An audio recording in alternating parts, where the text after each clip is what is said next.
और उस मार्ग पर आगे की ओर बढ़ चला। वो जल्दी जल्दी मार्ग में आगे बढ़ रहा था और देखते ही देखते शाम का वक्त भी होने आया था। तभी उस लड़के के मन में एक और विचार आया और वो ये सोचने लगा, यदि शाम के वक्त मैं इस जंगल में भटक गया तो मेरा क्या होगा? मैं महात्मा बुद्ध तक कैसे पहुंच पाऊंगा? और अगर मैं उनसे नहीं मिल पाया तो मेरी यात्रा बेकार हो जाएगी। इससे तो अच्छा होता कि मैं उस घुड़सवार को ही ये मटका दे देता, वह उसे महात्मा बुद्ध तक अवश्य पहुंचा देता। मुझे तो घर लौट जाना चाहिए था, यही मेरे लिए बेहतर होता। इस प्रकार उस लड़के के मन में तरह तरह के विचार उत्पन्न हो रहे थे। ऐसा होगा तो क्या होगा, वैसा हो जाएगा तो क्या होगा, यदि मैं भटक गया तो क्या होगा। तभी उस लड़के ने उस कमल की ओर देखा। उस कमल से ही उसे महात्मा बुद्ध की याद आई। महात्मा बुद्ध के चेहरे पर वो असीम शांति थी। उसे महात्मा बुद्ध की वो मुस्कान याद आई। तभी उसके मन में एक और विचार उत्पन्न हुआ, जिनके आने से हमारे तालाब में इस प्रकार अनेक को फूल खिल गए, जिसके साथ होने से हमारे मन को प्रेरणा मिलती है, जिनके चेहरे पर वो असीम शांति है, जिनसे मिलकर मेरा मन शांत हो जाता है। यदि मैं उनसे मिल पाऊं तो मुझे कितना कुछ सीखने को मिलेगा। ऐसा सोचते ही उसके मन में एक बार फिर से महात्मा बुद्ध से मिलने की प्रेरणा जाग उठी और वो निश्चिंत होकर अपने मार्ग में आगे की ओर बढ़ता चला जा रहा था। काफी दूर आगे चलने के बाद जंगल खत्म होने लगा। तब उसने महसूस किया कि जब जब वो अपनी इस यात्रा का उद्देश्य याद करता है, जब ये याद करता है कि वो महात्मा बुद्ध से क्यों मिलना चाहता है, तब तक उसके राह की मुश्किलें कम होने लगती हैं। और यही वास्तविकता है, यही हम सभी के साथ होता है। फिर चाहे वो कोई छात्र हो या फिर व्यापारी, जब जब इंसान खुद पर शक करता है, खुद पर संदेह करता है, तब तक वह रुकावटें बड़ा रूप ले लेती है। और जब हम अपने लक्ष्य को याद रखते हैं, अर्थात अपना उद्देश्य याद रखते हैं, तब तक वो रुकावटें हमारे सामने छोटी पड़ जाती है और हम उसे आसानी से पार करके अपने लक्ष्य की ओर आगे बढ़ चलते। इस पर उस लड़के ने यह महसूस किया कि उसे अपना लक्ष्य याद रखना है, उसे अपना उद्देश्य याद रखना है और छोटे छोटे कदमों से आगे की ओर बढ़ते जाना है। उसके बाद उस लड़के ने सारी चिंताएं छोड़ दी। वह केवल सफर पे आगे की ओर बढ़ता जा रहा था। लेकिन इस बीच वो चलते चलते काफी थक चुका था और जैसे ही उसने जंगल पार किया, तभी जंगल के ऊपर उसे एक छोटी सी कुटिया नजर आई। वहां पर एक सुंदर स्त्री रहती थी। लड़का काफी थक चुका था और उसे बहुत जोरों की प्यास लगी थी। वो लड़का उस कुटिया में गया। वहां पर उस स्त्री से उसने पानी मांगा। इस बार उस स्त्री ने उस लड़के को पानी पिलाया।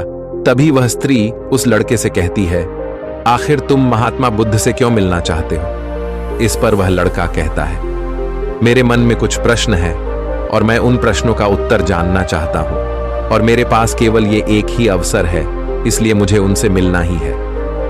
वह लड़का उसी तरह से अपनी बातें कर ही रहा था। उधर दूसरी तरफ उस स्त्री के मन में उस लड़के के प्रति प्रेम जाग रहा था कि उस लड़के को पसंद करने लगी थी। वो लड़की उस लड़के को रोकना चाहती थी। वो उससे कहती है, आज की रात तुम यहीं रुक जाओ, वैसे भी शाम होने को है और बहुत जल्द रात भी हो जाएगी। ऐसे में तुम कहाँ जाओगे? इससे अच्छा है आज तुम यहीं पर रुक जाओ। आज हमारे बगल में ही शादी है, वहां पर नाच गाना होगा, खाना पीना होगा, बहुत मजा आएगा, इसीलिए आज रात तुम यहीं पर रुक जाओ। उस स्त्री के मुख से यह सुनकर वो लड़का यह समझ चुका था कि यह स्त्री मुझे पसंद करती है और वह बहुत सुंदर भी है। उसकी सुंदरता को निहारते हुए वो लड़का मन ही मन ये सोच रहा था कि यदि मैं इस तरह से दोस्ती कर लूं तो मेरा जीवन तो समझ जाएगा, मुझे जीवन का मजा आ जाएगा और वैसे भी आज रात तक तो मैं महात्मा बुद्ध से मिल भी नहीं पाऊंगा, तो क्यों ना मैं यहीं पर रुक जाऊं? तभी उस लड़के ने जवाब देते हुए कहा, मैं कुछ देर में सोच कर बताता हूं। लड़का इस विषय पर सोच ही रहा था कि तभी उसके मन में एक बार फिर से महात्मा बुद्ध की वो बात याद आ गई और उसे यह एहसास हुआ कि मैं इतनी दूर से यहां पर क्यों आया हूं। उसने मन ही मन खुद से प्रश्न किया, क्या मैं यहां पर इतनी दूर इस लड़की से मित्रता करने आया था? नहीं नहीं, ये मेरी मित्र नहीं बन सकती। क्या भरोसा आज को इसका मन मुझ पर आया है और कल को किसी और पर आ गया तो मैं क्या करूंगा? लड़के ने तुरंत ही उस कमल की ओर देखा। तभी उसे उसका उद्देश्य याद आ गया और उसने तुरंत ही यह निर्णय लिया कि वह आगे की ओर बढ़ेगा। उसने उस लड़की को साफ साफ मना कर दिया और अपने मार्ग की ओर आगे बढ़ चला। जब वो आगे की ओर जा रहा था, तभी उसे अपने इस निर्णय पर अफसोस हो रहा था। उसे ऐसा लग रहा था यदि उसे महात्मा बुद्ध ना मिले तो उसके हाथ से ये स्त्री भी चली जाएगी। इस बात का उसे बहुत मलाल था, लेकिन वह धीरे धीरे मार्ग में आगे बढ़ता गया। कुछ दूर आगे जाने के बाद जब उसका मन शांत हुआ, तब उसे इस बात का एहसास हुआ कि यदि वह उस स्त्री के पास रुक जाता तो वह अपने उद्देश्य में कभी सफल नहीं हो पाता और उसकी ये यात्रा बेकार हो जाती, उसकी इतनी मेहनत व्यर्थ हो जाती। और तब उसे एक और चीज का एहसास हुआ कि जो भी व्यक्ति या फिर वस्तु हमें अपने उद्देश्य से भटकाने का प्रयास करे, हमें उससे तुरंत ही दूर हो जाना चाहिए। हमें अपना उद्देश्य याद रखना चाहिए कि हमने ये सफर क्यों शुरू किया था और हम अपनी मंजिल पर क्यों पहुंचना चाहते हैं। वो लड़का ये सब सोच विचार कर आगे की ओर बढ़ता जा रहा था। रात्रि का वक्त होने वाला था और वो लड़का तेजी से अपने मार्ग में आगे की ओर बढ़ता जा रहा था। तभी उसे मार्ग में एक बुजुर्ग व्यक्ति मिले। उसने उस बुजुर्ग व्यक्ति से पूछा, बाबा, मैं महात्मा बुद्ध से मिलना चाहता हूं और पिछले गांव में मुझे किसी ने बताया कि वो इसी मार्ग से आगे की ओर बढ़े थे। क्या आप मुझे बता सकते हैं वो किस तरफ गए हैं? इस पर वो बुजुर्ग व्यक्ति उस लड़के से कहते हैं, बेटा, तुमसे कोई गलती हो गई है, तुम्हें कोई गलतफहमी हुई है। यहां से कोई भी आरशी मुनि नहीं गए हैं। हो सकता है कि रास्ते में कोई और मोड़ हो जिस पर तुम्हारा ध्यान ना गया हो। वो आरशी मुनि उसी रास्ते से गए होंगे। ये सुन वो लड़का घबरा गया। अभी कुछ ही घंटों पहले तो मैंने उस बस्ती को पार किया था। यदि मैं वापस गया तो मैं बहुत पीछे हो जाऊंगा और अब तो अंधेरा भी होने को है। मेरे पास ना तो कोई रहने का कोई साधन है और ना ही खाने पीने का। मेरी तो पूरी यात्रा बेकार हो गई। मुझे तो लग रहा था कि मैं महात्मा बुद्ध से अवश्य मिल लूंगा, लेकिन अब लगता है कि यह मुमकिन नहीं है। उनसे नहीं मिल पाऊंगा। इस प्रकार के कई विचार और उस लड़के के मन में उमड़ने लगे। वो लड़का खुद पर संदेह करने लगा। जैसे ही उसके मन में इस प्रकार के विचार उत्पन्न हुए, मानो उसके पैरों में किसी ने बेड़ियां डाल दी हो। वह बार बार केवल एक ही बात सोच रहा था कि आखिर वो मुझे क्यों नहीं दिखाई दिया। मैं बार बार एक ही गलती क्यों करता हूं? मुझसे इतनी बड़ी गलती कैसे हो गई? ये सोचकर वो लड़का सर पकड़कर वहीं पर बैठ गया। कुछ देर तक तो उसे कुछ भी समझ नहीं आ रहा था। तभी उसे उसकी माँ की बात याद आई।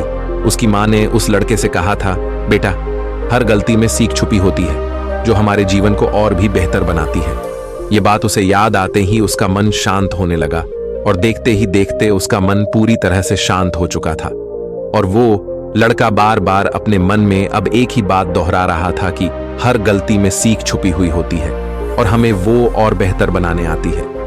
उसने अपनी गलती को स्वीकार किया। वो कहने लगा, हाँ, मुझसे गलती हुई है। मैं जल्दीबाजी में बिना सोचे समझे बस मार्ग में आगे की ओर बढ़ता जा रहा था। जैसे जैसे लोगों ने कहा, मैं उसी तरह से आगे की ओर बढ़ता चला गया। उसके गलती स्वीकारते ही उसका मन पूरी तरह से शांत हो गया। उसकी निराशा अब आशा में बदल चुकी थी। वह एक पेड़ के नीचे बैठा हुआ था। तभी उसने देखा कि कुछ जानवर नदी से पानी पी रहे थे। ये सब देखकर उस लड़के को याद आया कि जब वह पहली बार महात्मा बुद्ध से मिला था तब पानी के पास ही मिला था और महात्मा बुद्ध के साथ उनके कई शिष्य भी हैं, तो उन्हें पानी की तो आवश्यकता जरूर पड़ेगी। इस बात पर उस लड़के को तुरंत ये समझ में आ गया कि महात्मा बुद्ध भी उसी रास्ते से भ्रमण कर रहे होंगे जिस रास्ते पर पानी होगा। तभी उसने सोच विचार कर यह तय किया कि वापस जाने से अच्छा है क्यों ना मैं नदी के किनारे किनारे आगे की ओर बढ़ता रहा। ऐसा सोचते ही उसने तुरंत ही रास्ता बदल दिया और अब वह नदी के रास्ते आगे बढ़ने लगा। जैसे जैसे वो आगे बढ़ता जा रहा था, उसका मन और भी हल्का होता जा रहा था। उसका मन और भी शांत होता जा रहा था। तब उसने अनुभव किया कि जब मन बहुत शांत होता है तो हमारा मन बहुत हल्का हो जाता है और जल्दबाजी नहीं करता और ना ही किसी में या खुद में कोई कमी निकालता है। हमारी